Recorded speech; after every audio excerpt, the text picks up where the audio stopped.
What's up, guys, and welcome to episode number 7, Take on New York Sports. Anthony Heaton here with you guys as always, and thank you very much for listening. I'm recording this on Monday, December 7th. You guys know the deal. Twitter, Take on NY Sports. The website, takeonnysports.com. And YouTube, Take on NY Sports, as we are recording this with video again. For all the YouTubers, that's right. Got the Eli Manning jersey on today for the big win for Big Blue. And that's where we're going to start today. The NFL. Not the Jets. Sorry. We'll get to them in a minute. Sorry, guys. But the Giants. The first place Giants with the huge surprising victory in Seattle. Giants now 5-7. Increasing their lead in the division as I'm recording this while Pittsburgh and Washington are playing. I think it's 14-10 right now, beginning of the fourth quarter. Pittsburgh's up. So hopefully that score holds. But, I mean, even if Giants and Washington have the same record, we got the tiebreaker as we beat them twice. But let's get back to the game. And 17-12 victory for the Giants. And what can you say? An all-around complete game. Colt McCoy, give him props. He did what he had to do. Mistake-free football. Made the plays when he had to. And that's it. He was very... I mean, he's a vet. You know what I mean? He's calm back there. He knows the deal. He's done this long enough. And he gave us exactly what we needed in the absence of Daniel Jones. So let's give him credit. Let's give the running game some credit. Alfred Morris and, of course, Wayne Gallman saying Saquon who? But no, Gallman was tremendous. 16 rushes, 135 yards. Alfred Morris had the 2 touchdowns. And the defense was huge. Blake Martinez doing his thing as always. And all the reports are just a sore back. So everybody, exhale. He's going to be fine. Looks like he'll be back in the lineup next week against the Cardinals. Now, looking forward, because 3 out of our last 4 games are at home. So that's big for us. Also, we're playing the Cardinals this coming week, and they're beatable. They're very beatable, especially with the way we're playing right now. Then I think we go on the road to Cleveland. That's going to be a tough game. But again, not impossible.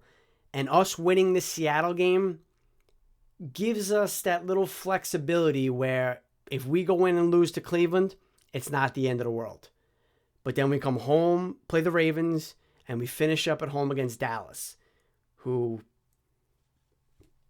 I don't know, they might not even have any players left by that time. They're just fading.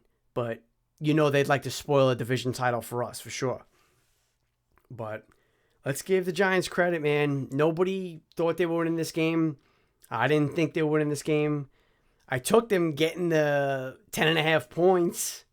Not thinking they were going to win, though. But, I mean, great game plan, execution, everything. Just an all-around complete game. And they're getting me excited.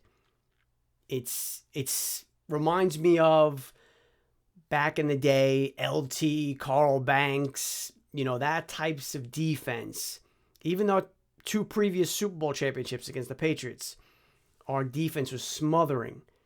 And it's starting to look like, not comparing it to those teams, but, that physical presence that teams are going to be, hey, we can't run on these guys. Our corners are tremendous. Bradbury, Jabril Peppers, both had great games. So it's a good time to be a Giant fan. It's not such a good time to be a Jet fan. Although it will be, once the draft comes around. But They lose a heartbreaker. I mean, I feel for you guys. I really do. 31-28, they lose to the Raiders.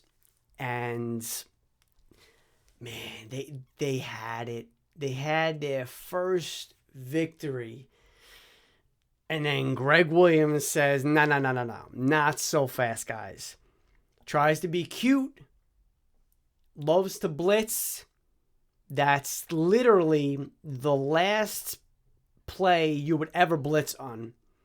But he wants to blitz. That's what he does. It bites him in the ass. And then pretty much 5 seconds later, he's looking for a new job. And you know what? Maybe that was his plan. Maybe he wanted out. I mean, but he just looks like a complete ass. I think even Rex Ryan said it. The worst play call he has ever seen.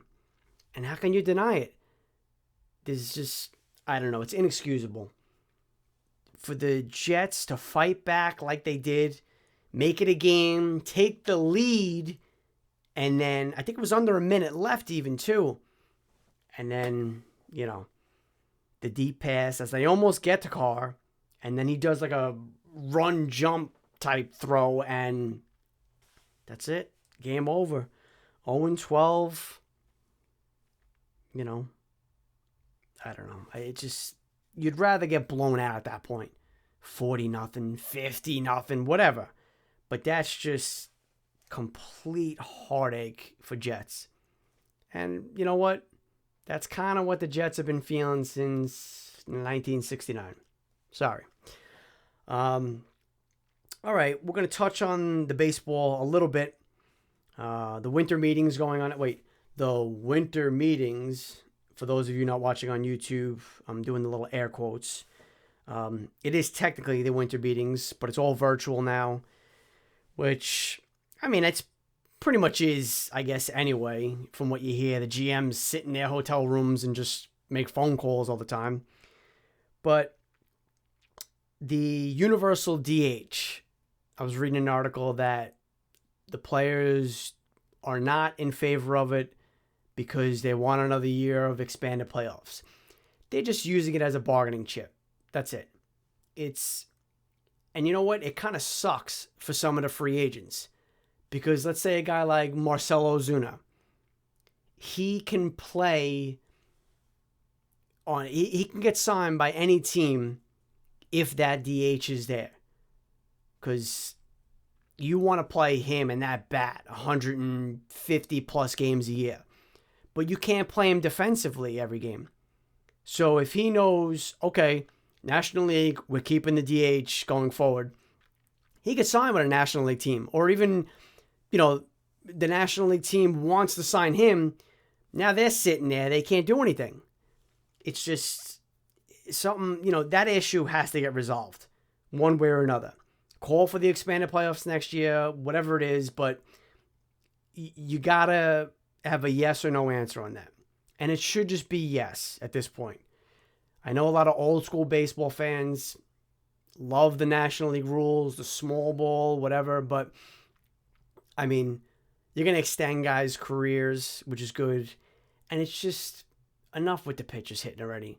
I know there's some decent hitters, that are pitchers, but just enough. Get the universal DH in there, and that's it. We talked last episode, I believe, about Sugano being posted by the Japanese League. That's official now, so teams can bid for him. There's also a 25-year-old shortstop who was posted. I think he's from Taiwan. I no shot at me getting his name right, but Ha Sang Kim. I don't know. The kid's, like I said, 25. He's supposed to be tremendous athlete, all-around player. So we'll see. Not that really intrigues the Yankees in any way, but he is going to be out there, and, he'll be a good pickup for somebody. NBA, just a few days away. Training camps open up. The New York Knickerbockers play in 5 days preseason, but hey, like I said, I'm just excited for some regularity. every night or every other night, you'll have a Knick game, a Net game, whatever, and kind of get into the flow again of some real sports. And I don't know, the Nets, I think I saw power rankings having them at number 2, which is kind of difficult to say, really. You don't know how Durant and Kyrie are going to play together. But, I mean, to me, and again, I'm not some basketball aficionado, but it looks like the Lakers and then everybody else. So we'll see how that plays out. The Knicks, you want them to show progress. You want them to win some games this year. You want them to be competitive. Because the garbage that's been going on the last couple of years is rough. And, that drew me away from the NBA a lot. I was never huge into it. I mean, back in the 90s, Ewing, Starks, Oakley, Mason, those teams, of course. Even if you weren't a basketball fan, you were following that. But, I mean, minus that one season where we won 53 games or whatever it was, it's just been garbage after garbage. And, we got to show something here. We really do. Bunch of young kids, a lot of cap space next year. Let's have a productive season. Let's surprise some people. Let's win some games. Dare I say, sneak into the playoffs? I highly doubt that, but hey, a guy could hope, right? All right, guys, episode number 7, that's a wrap. We are going to... I was trying to get some audio and video work done for the live shows, but I'm not quite there yet where I'm going to be able to record the video of the shows because I wanted to get the callers in as well. But what's going to happen is all the episodes, the live episodes, are going to be available as a podcast. So once the live show is actually over, I'll do my editing or whatever I got to do, and you'll be able to find them wherever you get your podcasts. And the recording of it, the audio of it, will be on YouTube as well. Just like I said, no video. That's a work in progress, but follow me on Twitter at TakeOnNY Sports. You guys will stay up to date on everything. All right? So until next time, guys, be well.